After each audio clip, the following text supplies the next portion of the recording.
Yesterday, the working-class city of Nanterre served up a welcome for the Tour de France bike race. Having such a race start in your town is not only a great honor, it can also put you on the map. But you know, it always seems that each year there are a few bugs to be worked out before you lose that feeling that something bad's getting ready to happen. Well, no one was hurt, and there's always someone around to make sure the Tour de France stays on track, and always someone to answer those nagging questions. Seen where the team parked at all, Kent? Do you have any idea where the team parked? Early morning rituals. Greg LeMond putting the equipment in working order. Bernard Hinault, who always has plenty of company around him. Hinault has announced this will be his last tour. Winning it a sixth time would make history. A good many cameras, of course, were pointed in the direction of current overall leader Thierry Marie in his yellow jersey, enjoying a moment many feel might be brief. His boss, Laurent Fignon, with that look that has earned him the nickname Distant Professor. So ready for day 2 now on their month-long journey around the entire French countryside. The race began Friday, July 4th, and headed straight north.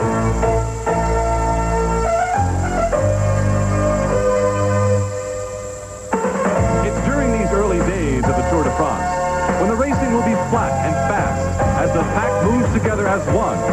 And these towns and plains filled with so much history provide the scenic passageways for the brightly colored surface.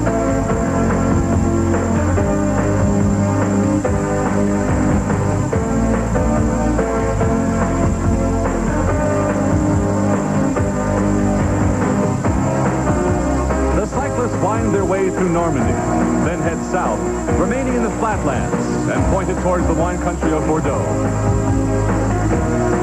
But there's no stopping them. If you can't catch your lunch on 2 wheels, you'll go hungry.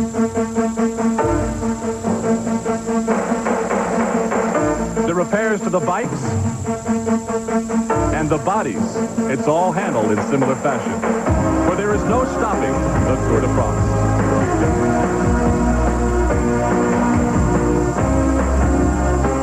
Bordeaux, and the tour is off to the mountains. First the Pyrenees for 3 scorching 7-hour days and perilous trips through thin air. The crowds at the summit always number in the hundreds of thousands. The trips back down are always frightening.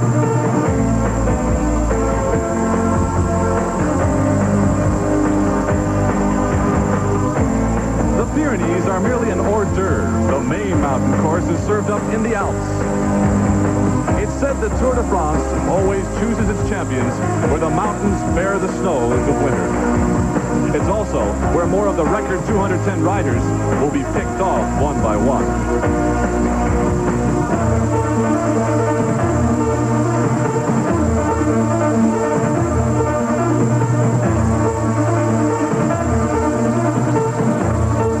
To continue the Tour de France. It takes more than pain to stop men who have trained a lifetime just to try and finish.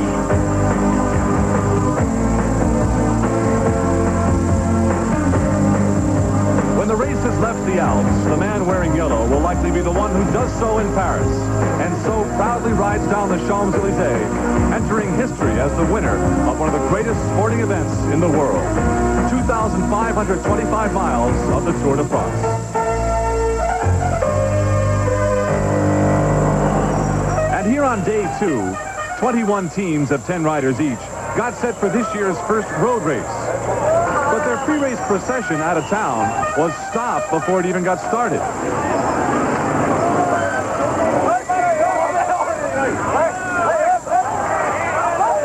It was a demonstration by the Communist Workers' Union using the opportunity for attention to protest the closing of the Renault auto plant. The protesters made their point without serious incident. But from behind, it looked like a full-scale street brawl. And that was enough to send yellow jersey Thierry Marie looking for cover. But with things back to normal, the rolling start out of Nanterre resumed, and 74-year-old director Felix Levitan went about his duties. The rolling start keeps the pack of riders together until the flag comes down for the official start.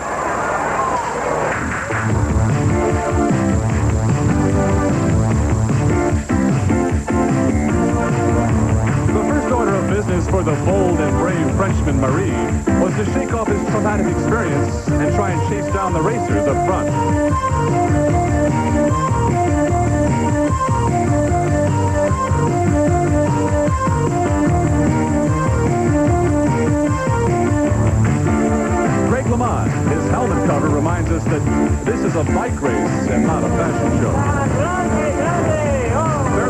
Usually one for a little happy talk in the early stages of the race, looks a little nervous.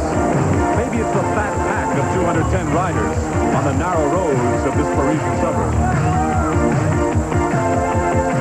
And on a day that had already brought enough surprises, Canadian Alex Stieda came up with one more.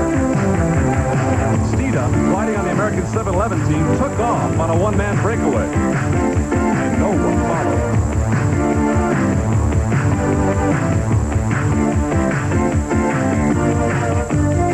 So, with the Tour de France less than an hour old and with scant regard for the 38 miles that still lie ahead, Alex Stieda of Canada heads off into the unknown.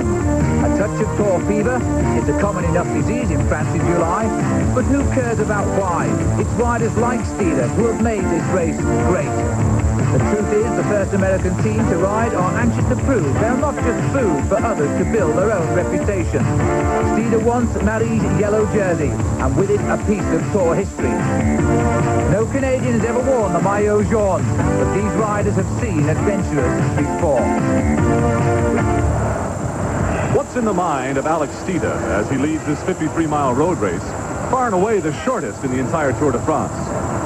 His first tour already put him in uncharted territory. And now, a sign on a motorcycle tells him that at 1 minute 47 seconds ahead, he is technically in the yellow leader's jersey. And no North American rider has ever worn it. Alex Stieda is now a man with a mission. The determined 25-year-old who used to be one of Canada's greatest track pursuit riders was now pursuing the greatest goal of his life, the maillot jaune in the Tour de France. And even with a lead of almost 2 minutes, he knows enough not to allow himself the luxury of thinking what might be.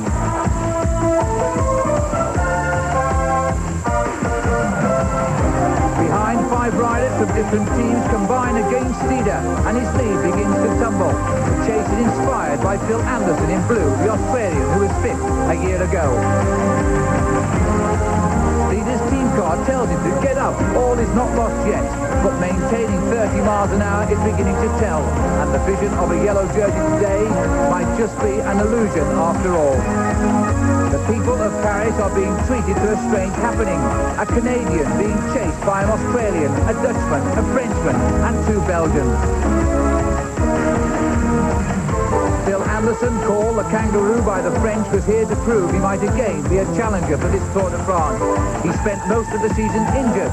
This unexpected freedom from the pack inspires the chase. There's still light at the end of the tunnel because today along the route there are catch sprints, places where the first rider wins a bonus of 12 seconds.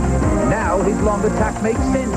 12 seconds down overnight, Stieda's already won 1. That makes him even.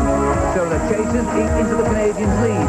Stieda knows if he can win just 1 more sprint, even if they catch him, he still could win the yellow jersey. The catch sprint banner stretching across the road is no mirage, and Stieda races for it. I wonder if even the knowledgeable French understand what they are witnessing. Another 12 seconds in the bag, and if he's caught now, this is time he cannot lose. Alex Stieda is now poised to take the yellow jersey in the Tour de France. The American team is doing the impossible.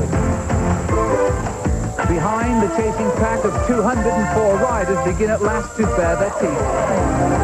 Time is running out for Thierry Marie, who began in yellow this morning. Now there's a new name for the French to pronounce. They say Stieda. But hopes of a first Canadian stage victory take a setback when the 5 chasers led by Paul Deshaw from Belgium catch up.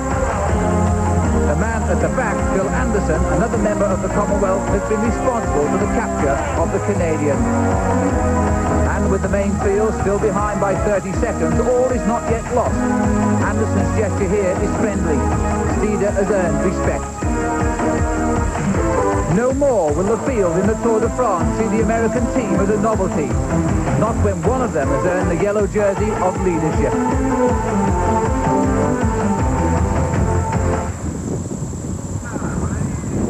At the line, 3 of Stieda's pursuers finished before him. And although the Canadian was denied a win in the day's race, finishing 5th, he had done something far more damaging. Stieda had completed a good day's work while out on his breakaway ahead of the pack. Being first through all those sprints earned him valuable time bonuses. And as the rest of the pack crossed the line pretty much together, Stieda became the man of the hour. And it's clear by this picture that Stieda was not yet aware of what he had done. The Canadian was now leading the Tour de France. So the standings after 2 races. Alex Stieda was not more than 30 seconds ahead of the top athletes, but he had done some damage to their egos. And so it was yesterday that the Canadian, riding on America's team, became the first North American to wear the Golden Fleece.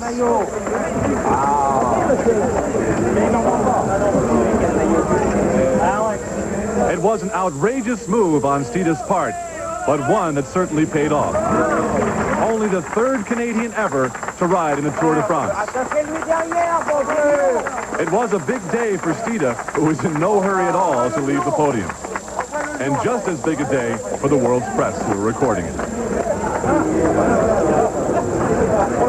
Some said Stieda and his 7-Eleven American team were not even qualified to be here in the Tour. Team manager Jim Akowitz put the win into perspective. I mean, this is like winning the Super Bowl for us. It's the biggest thing that we've ever done. It's the biggest thing that's ever happened to American cycling, and it's only the beginning of what's going to happen in the future in cycling in the United States. And this has been a lot of work to get here. It's been up and down, big struggle, but we made it, and we're proving a point by being here that we can be contenders in this race now and in the future.